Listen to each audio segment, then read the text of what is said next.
Hey everybody, it's Eduardo Jackson, CEO, founder, creator of the Cinema Draft Game, coming back at you with your weekend recap of some interesting call sheets and also some quick reviews of what I watched this past weekend. I did go out and see Logan. Logan is the the one on top of all of our lips. It had a very good weekend. Look at that crazy 92% Rotten Tomatoes score, and yeah, it was like that. I enjoyed it.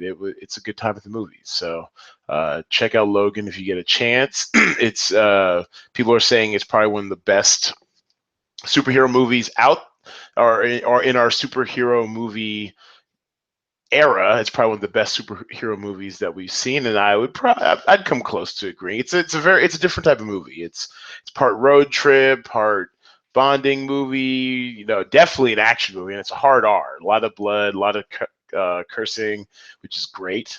Loved all of that, and yeah, you can see the audience score 94%. I believe the Rotten Tomato, or sorry, the Cinema score was like an A minus. So it's just hitting on all cylinders. I expect Logan to have a pretty big hold next weekend. So let's take a look at some of these call sheets and see what people were playing.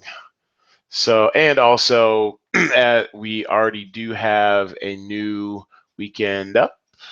Hold on, let's refresh this. Hello, anyone home? See some of the completed ones. Awesome, not working for us. Okay, let's try this then. Come on up. Upcoming. Oh, for goodness sake. All right, we're going to try a new window. Pardon these technical difficulties. In here.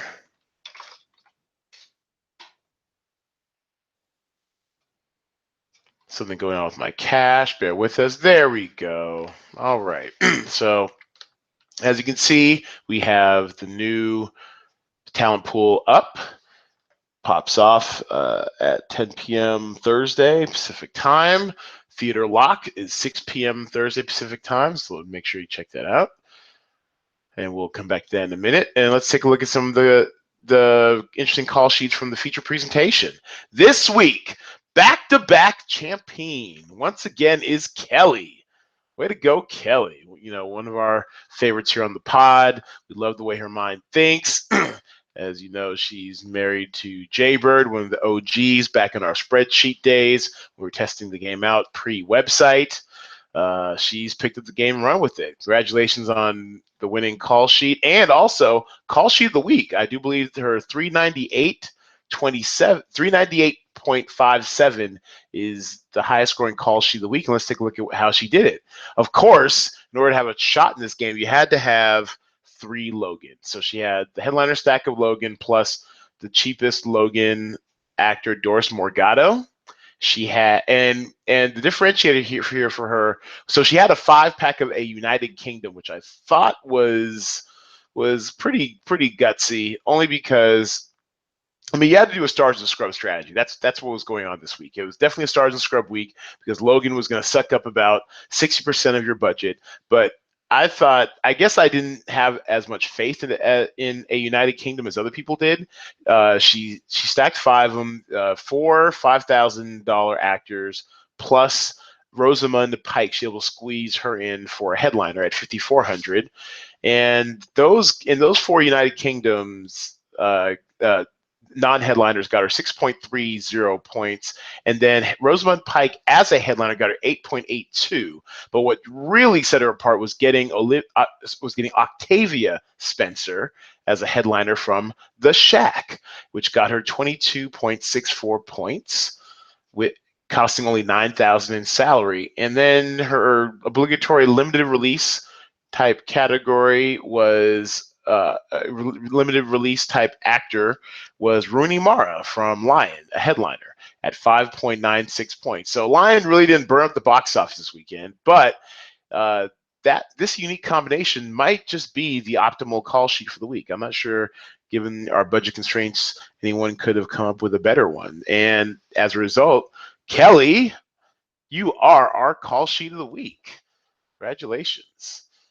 Just very proud of I would say, well, I would say proud. It's not like I trained her or anything, but I was really excited to see, if not through osmosis, at least if they're talking about Cinema Draft up there in Canada as a wife to Jay Bird. It's just good to see, a family that plays Cinema Draft together wins Cinema Draft together. Runner up this week, however, is friend of the pod, Jay Devlin. Where art thou? Want to get you on the pod for an hour long.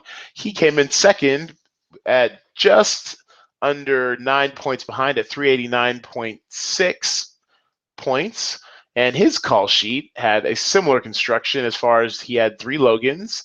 Okay. So he had the headliner stack of Hugh Jackman and Patrick Stewart from Logan, Elise Neal at 19,100 for Logan. So and we discussed this a little bit on the pod, I believe, where that extra 100 he spent, he felt like he could have spent it on a different actor in order to get a headliner in. And then he had a 5-pack of A United Kingdom, although none of them were headliners. And then also Callie Hernandez from La La Land, a non-headliner, also for 5.98 points at 7,000. And squeezed in The Shack. Yeah, The Shack, a non-headliner from The Shack. So it was the inability to get at least one more headliner out of the remainder of his call sheet that probably cost him a few points. But still, excellent job. $27.50 went to your account. Congratulations, Jay Devlin. Well done. Well played, sir. Top 3, rounding up the top 3 would be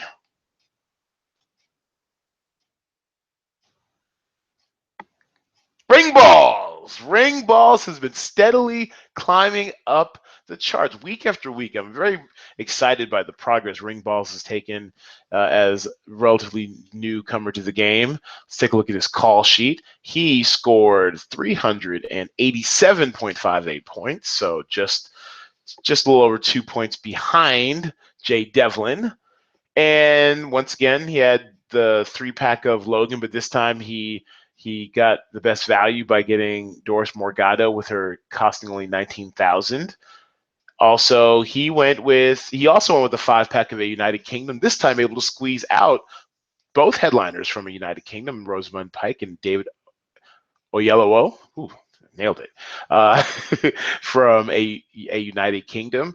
But it cost him. He wasn't able to get the Shack in, so he went for Emma Stone in La La Land as a headliner, and then also Samuel L. Jackson in I Am Not Your Negro. And so we're a little conflicted on I Am Not Your Negro because we weren't able to get an accurate screen count update. So I thought I went with 368 screens. Actually, it settled in at 235 screens. So unfortunately, there's no way for us really to know. And I think that the drop in screen counts is what sapped it of some of its box office power. I think it only grossed about 472,000 this weekend. So, anyways, this was good enough for third, and also $18.75 points. Well done, Ring Balls. Way to pick up the game. Hell, if the way he keeps improving, he might be first next weekend. You never know.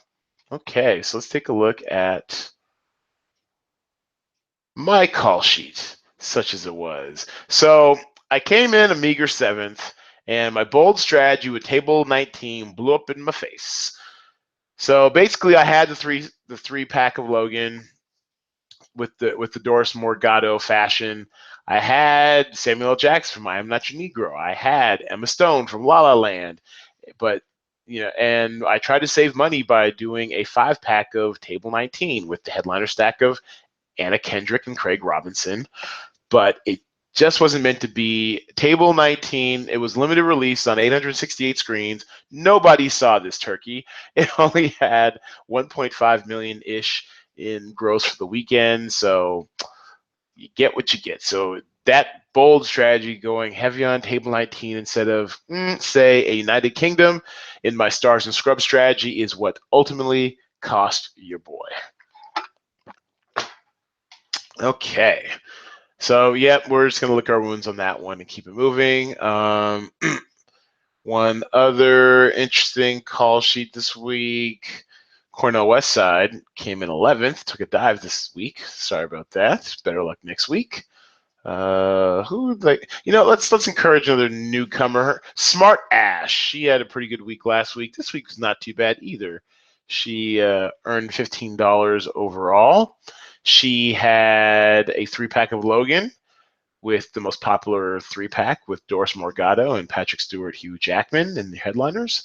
She had the headliner stack of I Am Not Your Negro. She had Rooney Mara from Lion, and she had a 4-pack of a United Kingdom with Rosamund Pike as her sole headliner, which is a very solid strategy. If only I Am Not Your Negro had performed better or had been on more screens. So this is actually a strategically sound call sheet, 383.07 points, good enough for 6th. Well done, Smart Ash. Keep plugging away. I love to see the improvement. Love to see you winning some money. So let's take a look at what's coming up in the new call sheet, or sorry, in the new talent pool. So once again, we have an overall $235 in our prize pool this week. Oh, we got a couple early entrants. Awesome, ring balls, getting in there early. Yeah, so I just have a placeholder one, but we're adding a few new films to the fold this week. So let's take a look at. Oh, I thought I had this up. I guess I didn't. So let me bring this up real quick. Let's take a look at the call sheet for, or not, sorry, the talent pool. Ooh, I'm a little out of it this week. I don't know what's going on. I should be totally over my cold, so I can't even blame it on that, sadly. Here we go. Let's take a look at this. Let me drag this over. We have 3 new entrants this week. We have Kong, Skull Island, which should do well at the box office. I'm not sure. It might have enough to overtake Logan. I think Logan will hold pretty well. I'm estimating probably maybe a 25-30% drop for Logan. So I think Logan still could pull 50 million in the second weekend. So the bar has been set. Kong Skull Island, you have to clear 50 million. Not sure how much is tracking as. So the pricing of this is probably going to be a little bit softer than you might expect. Badrinath Ki Dulhania. I'm not sure if I'm saying that right, but yes, for all you like Jay Devlin who know how I love a good Indian movie in this game, Badrinath Ki Dulhania. It's I think it's straight from Bollywood. A cast of little known to American audiences stars. It's being released on 150 screens and attractive leads. So yeah, I think it might be one to look out for this weekend. And then also Raw, which is a French film, and I think it has something to do with cannibalism. Am I right? Oh my goodness, I think I'm right. French film subtitled. Not sure how many screens it's going to be on. I'm classifying it as platform right now because I can't imagine it's going to be on a lot of screens. When a young vegetarian undergoes a carnivorous hazing ritual at vet school, an unbidden taste for meat begins to grow in her. Ew! No! Do not want. So yeah, I can't say steer away from this movie. There's probably pardon the pun, appetite for this type of movie, but definitely not for you, boy. And it sounds like a lot of reading because I believe it's all in French. Okay, so this week, with the newcomers, Kong Skull Island, because I really think Logan still has a shot to reclaim #1 second weekend. I mean, are people really talking about Kong? I mean, it's got great name value as far as a property. People have been doing King Kong movies, since the 30s, but I mean, it's got an interesting cast. It looks irreverent and fun. But, I mean, is it going to do 60, 65 million? I don't know. So I priced it appropriately. You've got starting at 18,000 with Jason Mitchell, going all the way up to 19,000 for Tom Hiddleston, 18,800 for Brie Larson. Actually, Academy Award winning Brie Larson. Yes, she did win an Oscar for, was that Short Term 12? Best Supporting Actress, I think. She's great. She's awesome. Badrinath Ki Dulhania, our Indian import, starts at 5,500. So it's not bargain basement. It's not rock bottom because, like I said, these type of community-focused foreign films, when they focus in on a particular community within the diaspora of Americana, such as the Indian American community, or at least marketed towards them, they tend to perform pretty well. So even on 150 screens, I like his chances. It's not going to be bargain basement 5,000 per actor. We're starting off at 5,500, going all the way up to 5,800 for your two headliners, Alia Bhatt and Varun Dhawan. There we go. I think I got that right. And then Raw. And so if you're looking for bargain basement savings and platform release, it's going to be Raw. You know, I'm guesstimating 300 screens. That's actually pretty high. I don't know why I said 300. Let's go. Oop, no, stay. Oop, what? That was weird. Didn't mean to do that. Hey, you can see our great new. Lost my place. There we go. Nope, don't need to see that. Wow, I really did legit lose my. That's awesome. Okay, so while I get my talent pool back, oh, another movie I saw this weekend. What was the movie I saw this weekend? I saw Logan, which was awesome. Oh, I saw Collateral Beauty. I finally got around to seeing Collateral Beauty at home, and it was pretty good. I feel bad. People hated on it for so long. Collateral Beauty was legit. I really enjoyed it. There we go. Now we're back. Sorry, I clicked on the wrong tab. But yeah, I would give it 3 reels. It's got a clever setup, which I won't spoil. And it's kind of had an impossible marketing task. And I understand the route they took with it as far as really going for, I'm going to, just straight up pull at your heartstrings. I understand why they went that route. But I enjoyed it. Will Smith, I mean, he was okay in it, but actually they gave a lot more screen time, and it was far more interesting, stories were going on with Kate Winslet and Ed Norton's character. So, and Michael Pena too. Great job, Michael Pena. I love that dude. He's notoriously underrated. Anyway, so we're back. But yeah, that's my quick little review on Collateral Beauty, albeit months too late for it to matter. I don't think it made much money at all. It kind of a crowded Christmas time release, but I enjoyed that movie. It was surprisingly clever. Okay, before I fall, we're chopping off about $4,000 each, so it starts at 6,000 all the way up to 6,500 for Zoe Deutch as a headliner. Logan looks like I think Logan. Okay, we shaved about $1,000 off of Logan, so starts at 18,000 for the infamous Doris Morgado and goes up to 19,500 for Hugh Jackman. Table 19, it's Stuck in the Basement. It starts 5,000 all the way up to 5,500 for Anna Kendrick. The Shack, I believe, actually, I think we increased the salaries by 1,000 each because it came out the box. It had over 16 million. So pretty strong showing for a faith-based film. Also, Get Out. Usually, historically, horror films tend to have severe drops to the box office in their second weekend. So, actually in the third weekend. So, just going off that trend. Get Out. Look at that hold. That's an amazing hold. It only dropped 15%. It had 28 million its second weekend. That's ridiculous. That's great work. Good job, Get Out.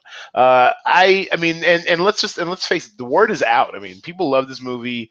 It's more than just a horror movie. It's kind of like I wouldn't say social commentary per se, but does tackle a very real issue for us Black folk. Being that black dot in a sea of whiteness, whatever, and also just kind of the social expectations that kind of come with that, and it just kind of really got a conversation going. Matter of fact, and Get Out was the second highest grossing movie of the week, beating the other newcomers except for Logan, 28.24 million. And basically, it's inspired a bunch of stuff on social media. The Get Out challenge was trending on Twitter, which I thought was awesome. All these little I'm not sure Vines anymore, but little quick videos of people running straight ahead, like dude you see in the commercial coming at you all psycho crazy, like then veering off at the last second. Everyone was doing their own Get Out challenge or posting their own, dark specks and seas of whiteness, like this one brother, a bunch of like pink wearing fraternity bros, white dudes. It's just really funny. People having a lot of fun with the premise and stuff. A lot of people fixing social commentary to Get Out and stuff, and it's just really kind of caught the zeitgeist, as our boy the WBW, our chocolate cardinal, KG would say, Kevin Garnett. So yeah, so Get Out, I mean, I think it's going to hold okay, but because Logan's going to do well in the second weekend, freaking King Kong's going to make a splash, if not first, second for the weekend. I think Get Out is gonna pale in comparison. So we're going to give you some savings this week. We're dropping Get Out by about looks like we dropped it by about four grand. So it starts at 12,000, goes up to 13,000 for Allison Williams, the much maligned and well-deserved, hated upon Marnie on Girls. Love Girls. Fascinating season so far. And Marnie's as self-absorbed as ever, but I digress. Hashtag cultural cul-de-sac. Fist Fight. We're dropping it almost to the basement. Starts at 5,500, goes up to 7,500 for headliner Ice Cube. Great Wall has pretty much gotten as much money as he's going to get. We estimate it's going to drop into limited release next week. And starting at 6,000, going up to 7,500 for Matt Damon. A United Kingdom is unchanged at 5,000, going up to 5,800 for David Oyelowo. 50 Shades Darker dropped all the way down to 6,500 for Robin Lee, all the way up to 7,700 for both Jamie Dornan and Dakota Johnson. John Wick got a price cut, 6,500. Thomas Sadowski going up to 8 grand for Keanu Reeves. Lego Batman has been dropped considerably, but you know what? Lego Batman's is still cashing in checks. Made 11.7 million on 3,600 screens last weekend. So we dropped it down to 10,500 all the way up to 11,200 for headliner Will Arnett. I Am Not Your Negro. This might probably be the last weekend for us with I Am Not Your Negro. It seems to be running out of steam as they're starting to slash theaters it's in. Estimating 150 screens, could be less. Starts at 6,000, goes up to 6,400 for my man James Baldwin.